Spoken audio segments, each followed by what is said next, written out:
memulai wawancara, kami akan memperkenalkan diri. Saya bernama Kinan Rafael Daud dengan NIM 31 2021 054. Dan dengan saya Akbar Ilham Ramadan dengan NIM 31 2021 059. Dan dengan saya Yuda Lambang Aditama dengan NIM 31 2021 060. Saya Marcel Telehala dengan NIM 31 2021 056. Sekarang kami akan memulai wawancara di Kedai Tenda Biru.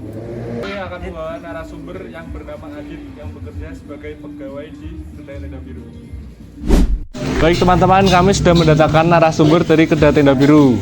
Boleh memperkenalkan diri, Mas? Baik Mas, nama saya Nugroho, saya bekerja di Tenda Biru sebagai karyawan di Tenda Biru. Bisa diperjelas, Mas, job desk-nya sebagai apa? Job desk-nya bermacam-macam, bisa membuat minum, bisa kadang sebagai asisten masak, kadang juga bisa untuk tata-tata setting tempat. Baik, Mas. Kemudian Masnya sudah berapa lama bekerja di Kedai Tenda Biru ini, Mas? Kurang lebih saya bekerja setahunan. Sudah setahun ya, Mas. Sudah lumayan lama, Mas. Iya. Di sini tuh ngomong-ngomong pegawainya ada berapa sih Mas? Kurang lebih pegawainya kurang lebih ada 4 orang termasuk saya. 4 ya Mas ya.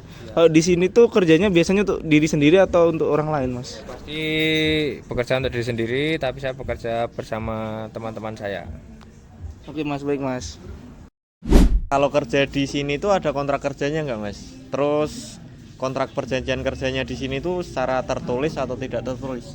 Kalau di sini tuh kontrak kerjanya ya kerja seperti biasa di dapur, tapi kalau untuk kontrak kerja yang tertulis atau tidak tertulis, kita sistemnya teman, jadi langsung bekerja, tidak ada kontrak tertulisnya. Berarti kehitung santai ya, Mas, ya kerjanya? Ya, dikatakan santai enggak sih, tapi tetap bekerja. Terus untuk upah buat Masnya sendiri sebagai karyawan kira-kira berapa, Mas? Kalau dihitung kurang lebih kotornya 2,5 juta per bulan. Per bulan. Itu buat satu karyawan. Iya.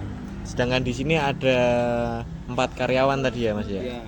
Berarti kalau di total semuanya berapa itu, Mas, per bulannya?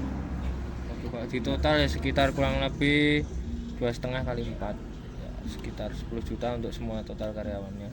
Tapi itu masih kotor, tergantung kondisi warung dan kondisi situasi yang ada.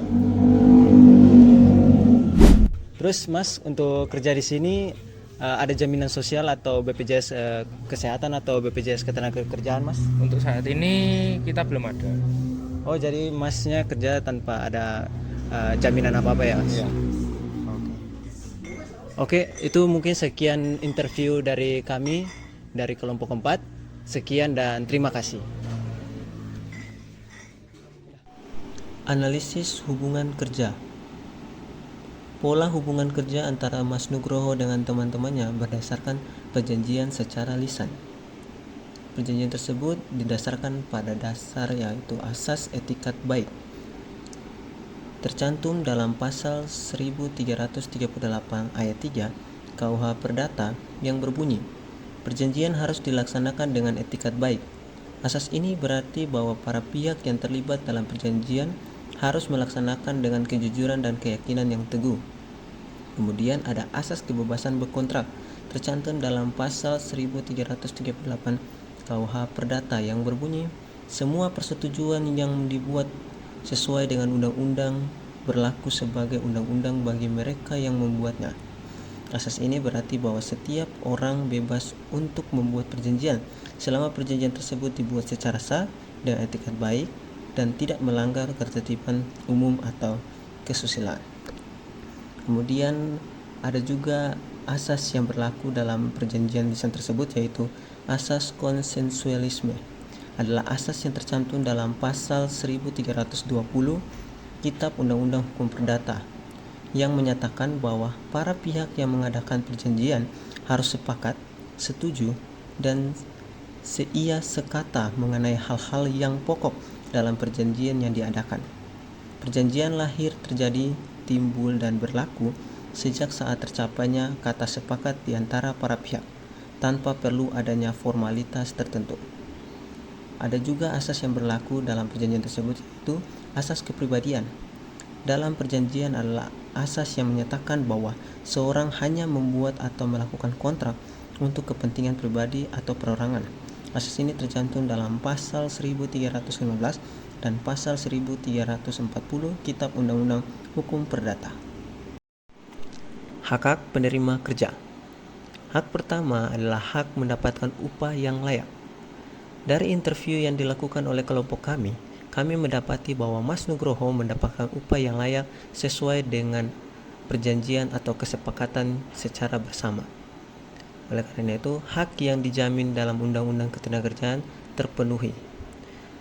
Yang kedua, hak atas jaminan sosial. Kami mendapati bahwa Mas Nugroho tidak mendapatkan jaminan sosial apapun, baik berupa BPJS Ketenagakerjaan maupun BPJS Kesehatan dan juga jaminan sosial lainnya. Dikarenakan dalam kontrak atau perjanjian secara lisan yang dilakukan oleh Mas Nugroho dan teman-teman tersebut tidaklah disepakati secara bersama-sama, maka hal ini tidak sesuai dengan peraturan ketenagakerjaan yang berlaku.